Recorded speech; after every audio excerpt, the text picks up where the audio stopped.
Sabe, Jesus não morreu para que todos pudéssemos ser lamentáveis, patéticos, fracos e covardes, gemendo e suspirando e reclamando e murmurando o tempo todo e tendo medo de tudo.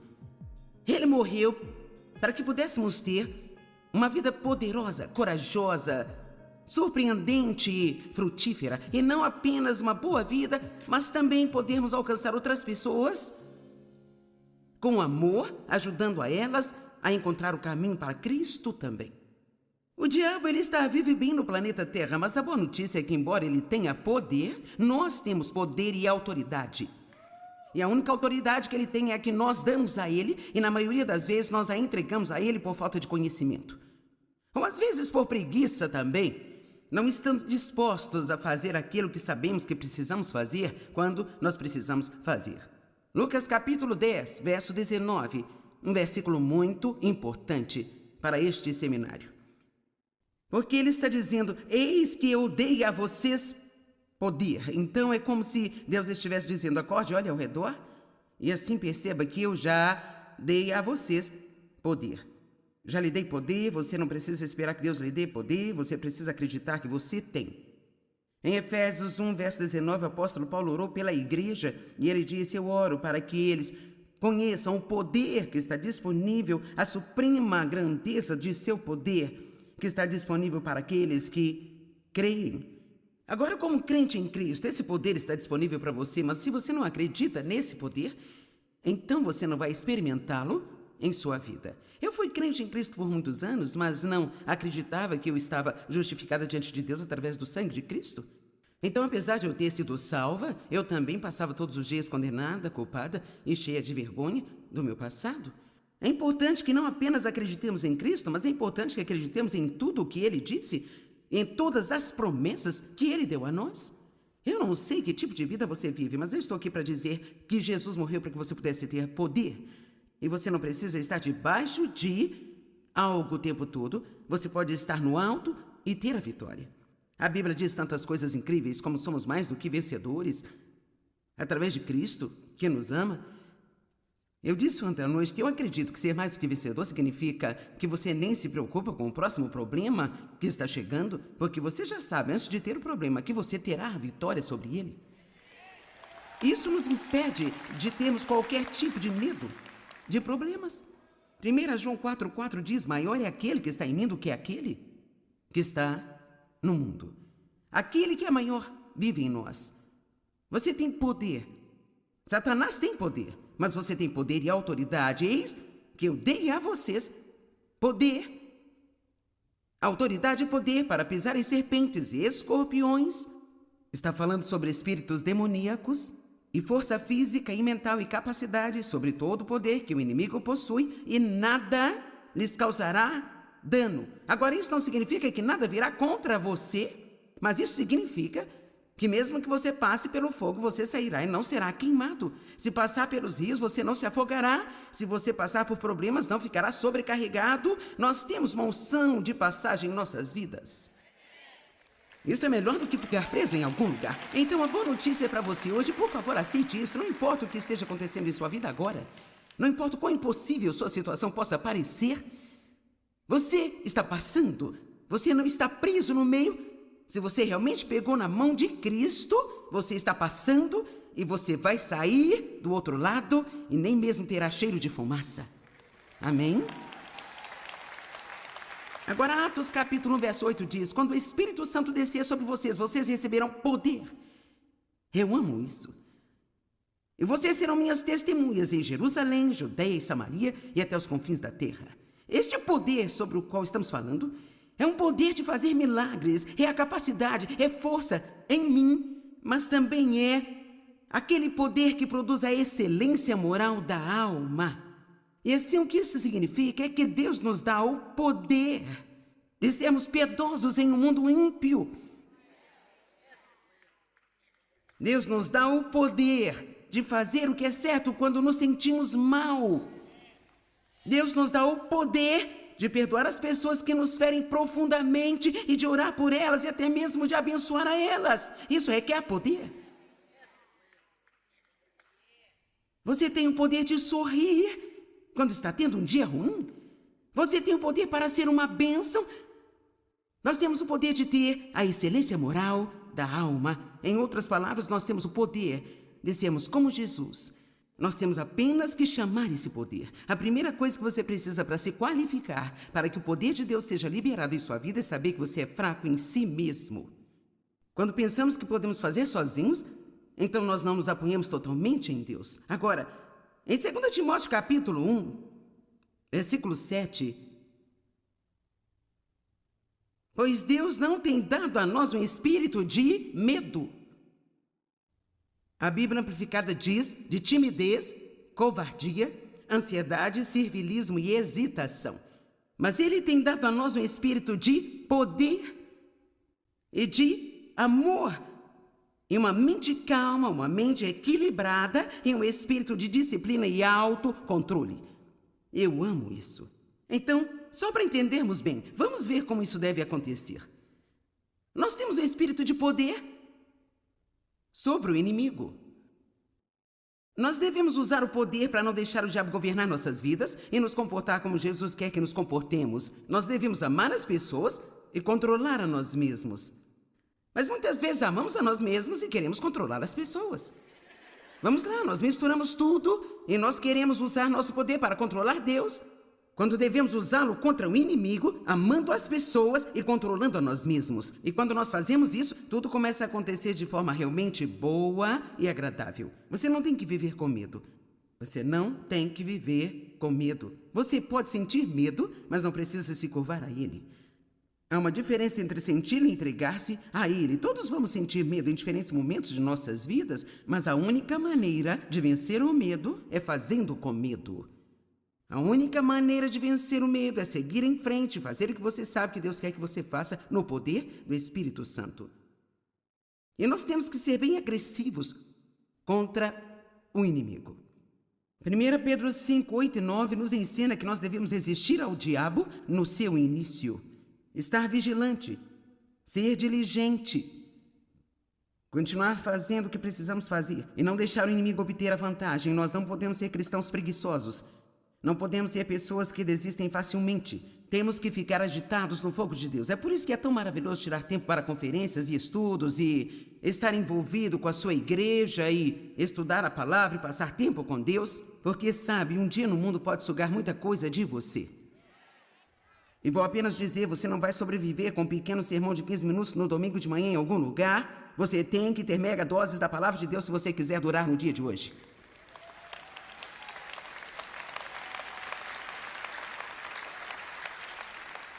E assim eu parei em Mateus capítulo 12, onde Jesus esteve lidando com diferentes espíritos demoníacos, e então ele disse que um homem forte não pode entrar em sua casa e roubar você, a menos que, primeiramente, ele amarre o homem da casa. Isso está falando de como o diabo não pode entrar e roubar as nossas vidas se nós o amarrarmos e não deixarmos que ele tenha autoridade sobre nós. É algo que você faz somente tomando uma decisão. Eu não vou deixar o inimigo governar minha vida. Eu conheço a palavra de Deus, eu vou viver pela palavra de Deus. Eu não vou mais acreditar nas mentiras de Satanás. Eu vou acreditar na palavra. E assim então você vem contra ele. Você diz, eu vou contra você, em nome de Jesus. É muito simples. Eu sei quem eu sou em Cristo. Eu resisto a você no nome de Jesus. Sabe, precisamos ser decisivos e eu formei um hábito de, quando eu começo a ficar cheia, eu paro de comer. Eu não espero até estar cheia, porque quando você se sente cheio, 20 minutos depois você vai se sentir muito mais cheio. Então, se você empanturrar, então 20 minutos depois você vai se sentir infeliz. Então, você se sente terrível. Você se sente terrível. Então, eu formei um hábito, e até aquelas pessoas que comem comigo podem te dizer, quando eu começo a ficar cheia, antes de me sentir completamente cheia, eu paro de comer. A segunda coisa que eu faço é empurrar meu prato para longe de mim e eu faço uma declaração de que eu terminei. E eu acredito que se você quiser ser bem-sucedido contra o inimigo, você terá que usar uma fórmula similar. Você deve tomar a decisão de que você vai ficar atento à sua vida. A Bíblia diz, vigie e ore. Não devemos vigiar os outros, nós devemos vigiar o que está acontecendo em nossas próprias vidas. Sabe, eu tive pessoas vindo até mim dizendo, eu estou tão chateado, o diabo está mentindo para mim. Agora, que sentido isso faz se você sabe que é o diabo e sabe que ele é um mentiroso? Então, por que ficar chateada com isso?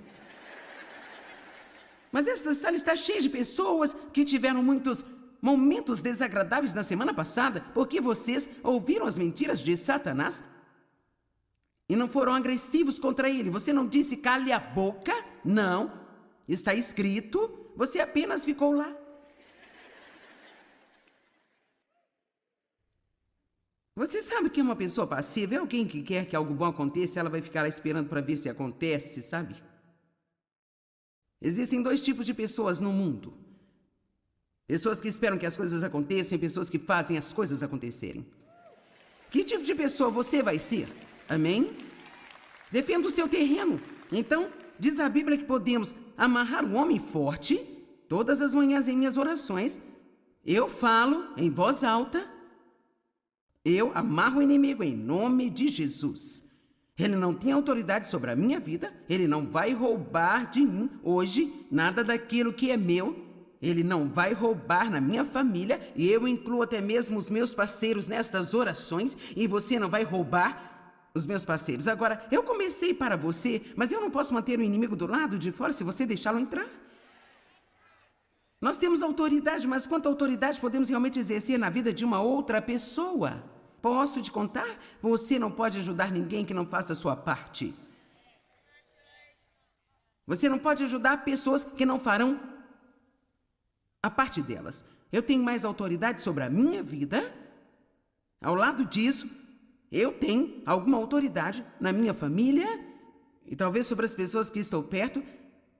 Mas você simplesmente não pode ajudar pessoas que não ajudarão a si mesmas. Então, provavelmente, em vez de orar para que Deus ajude a todos, precisamos orar para que as pessoas sejam ativas e que Deus as ajude. Tiago, capítulo 4, verso 7. Eu amo isso. Costumamos citar apenas metade dele. Eu ouvi isso por anos. Resista ao diabo e ele fugirá, mas não é isto que as Escrituras dizem. Lá está dizendo, sujeitai-vos, portanto, a Deus. Sujeitai-vos, portanto, a Deus. Resista ao diabo e ele vai fugir de vocês. Eu poderia apenas dizer que não há sentido em tentar resistir ao diabo se você não tomar uma decisão de que você vai se submeter a Deus, sabe? Imagino quantas pessoas que elas vão estudar a Bíblia e já tomaram a decisão de que elas vão obedecer ao que elas aprenderam. Isso não é uma coisa seletiva. Você sabia que, na verdade, é perigoso ler a Bíblia? O que você quer dizer? Bem, porque se você é ignorante, você pode ter um pouco de aprovação, mas uma vez que você sabe o que é certo e não faz isso, e não diga, bem, então eu não vou ler isso. Não, porque você será responsabilizado por isso também. Mas eu me pergunto, quantos pensaram desta forma? Eu vou para essa conferência hoje, Senhor, e eu estou muito animada para aprender alguma coisa, e eu tomei a minha decisão de que antes mesmo de ouvir algo, seja o que for que você me ensinar, Deus, eu vou fazer isso.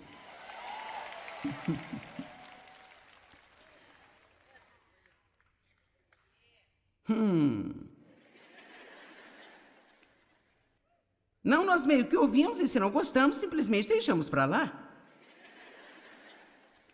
Ou damos desculpas, bem, isso é muito difícil, ou você simplesmente não entende, ou então às vezes nos fingimos de idiotas, bem, eu realmente não entendo muito bem isso, sabe?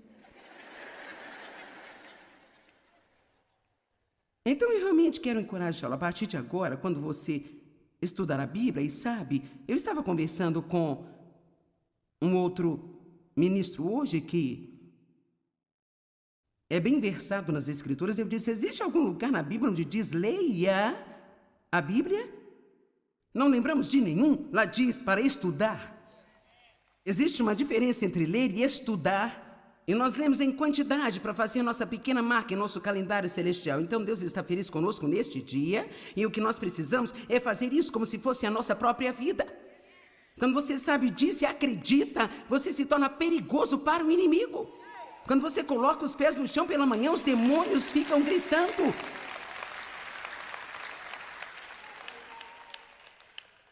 Ela está de pé novamente. Você tem poder e autoridade. Você pode amarrar o inimigo. Você pode se submeter a Deus, resistir ao diabo e ele vai fugir.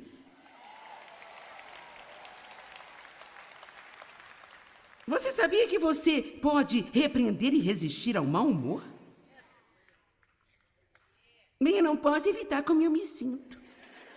Você pode, se quiser. E a melhor maneira de você resistir é bem no começo. No minuto em que você começar a ter algum tipo de pensamento bobo sobre o quão lamentável você é. Vamos lá. No minuto em que o diabo te convidar para uma festa de autocomiseração, diga: não, eu já estive lá, elas não são agradáveis, elas são improdutivas, vá para trás de mim, Satanás.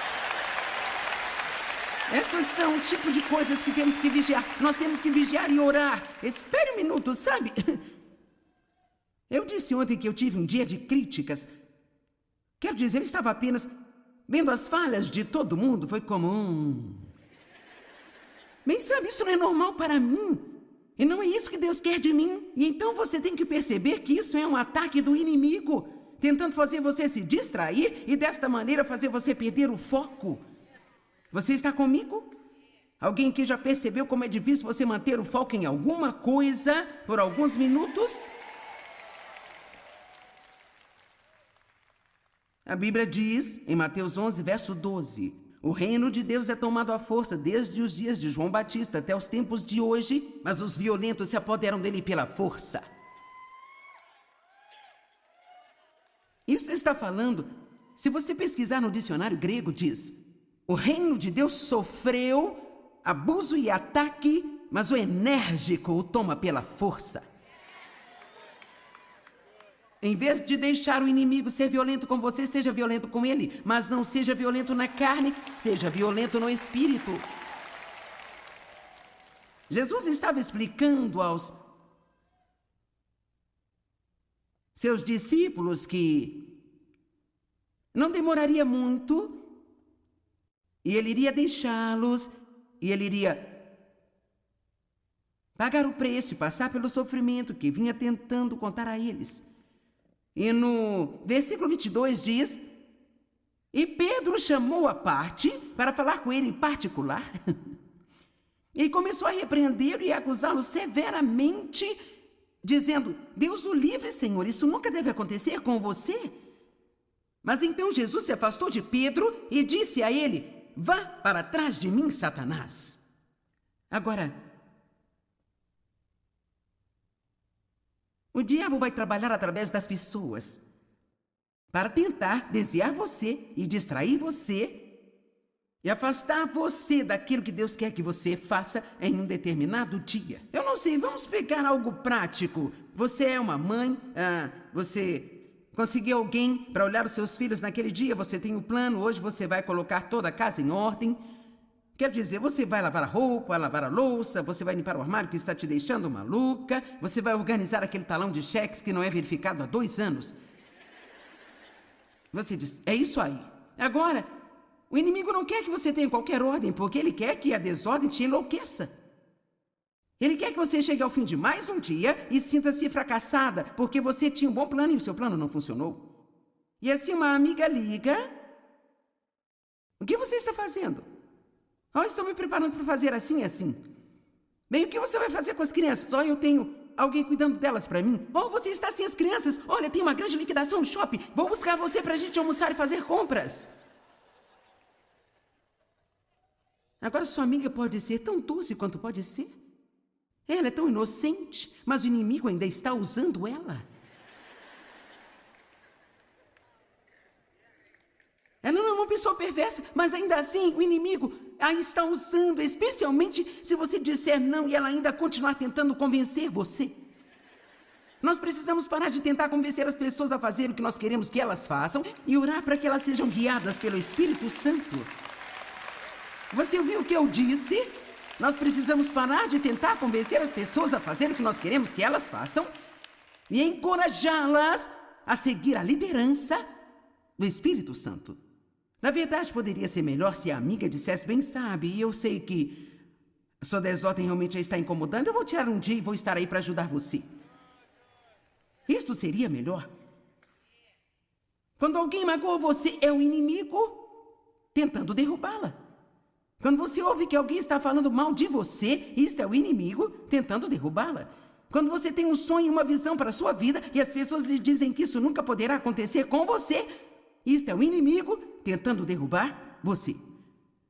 Nós não guerreamos contra a carne e o sangue, mas contra os principados, potestades e a maldade nas regiões celestiais. Pare de ficar bravo com as pessoas pelo que o diabo está tentando fazer com você e pare de vir contra as pessoas e comece a atacar o seu inimigo.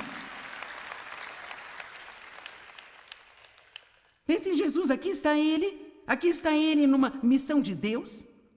E agora está tão próximo o tempo de cumprir a vontade de Deus e já está sendo tão difícil para ele. E ele está precisando de algum encorajamento e não de desencorajamento. E Pedro, um de seus amigos e um daqueles mais chegados, diz: oh não, Senhor, isso é errado, tudo isso está errado, isso não pode acontecer, isso não está certo. E Jesus imediatamente identificou o que estava acontecendo. Para trás de mim, Satanás. Você é uma ofensa, você está no meu caminho, você é um obstáculo. Ele sabia que o inimigo estava usando Pedro para tentar impedi-lo de fazer a vontade de Deus. Agora, não estou sugerindo que você olhe para os seus amigos e diga: para trás de mim, Satanás. Esse pode não ser o melhor plano, mas eu sugiro que você saiba em seu coração o que está acontecendo. E talvez bem baixinho você se vire e diga: diabo, você não vai fazer isso comigo. Quantos de vocês, quando pensam um pouco sobre a semana que acabaram de ter, vocês podem perceber que o inimigo, ele usou uma pessoa. Que tal uma pessoa para aborrecê-lo? Uma pessoa para fazer você perder a sua paz? Uma pessoa para fazer você perder o seu foco? Uma pessoa para desencorajar você. Nós não guerreamos contra carne e sangue, mas contra os principados, potestades e a maldade nos lugares celestiais. Aprenda a parar de culpar as pessoas e comece a lidar com a origem do problema espiritualmente. No espírito, você lida com esses problemas. Amém? O diabo trabalha através das pessoas para nos tirar da vontade de Deus. Não faz sentido ficar bravo com elas. Elas não sabem o que estão fazendo. Provavelmente fomos usados da mesma maneira. Às vezes, as pessoas podem nos deixar com raiva, nos ferir, nos trair, mentir sobre nós. Mas aqui está uma grande coisa que eu vou te dizer. Em vez de ficar bravo com as outras pessoas, agora este é um grande segredo da palavra de Deus. Então ouça. Alguém fere os seus sentimentos. Alguém está fofocando sobre você, isso acaba com você e o deixa ferido porque era alguém em quem você confiava e amava. Sua primeira reação é ficar bravo com as pessoas, mas então você percebe que isto é apenas o inimigo tentando aborrecê-lo e você sabe como é importante manter a sua paz. Então, faça uma pequena oração, talvez vá ao banheiro se você estiver em público e diga: Senhor, eu agradeço por você estar do meu lado e nenhuma arma forjada contra mim prosperará. E eu repreendo o inimigo em nome de Jesus.